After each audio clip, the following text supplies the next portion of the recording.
Постната спаначена супа е една от любимите вкъщи, затова често я приготвям за обяд. Включила съм я, разбира се, в моите веган карти с рецепти.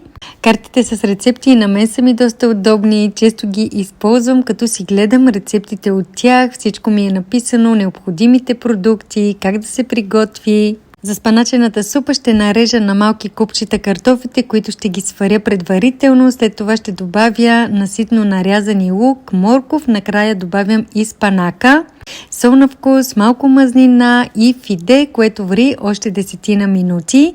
Разделих супата на 4 порции. Една порция е само 180 калории. Напиши ми коя е твоята любима постна супа, дали постиш.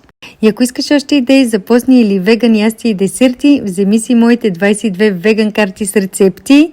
А до края на 24 ноември можеш да си вземеш 4 части на карти с рецепти с 40% отстъпка в сайта ми darimиленова.com.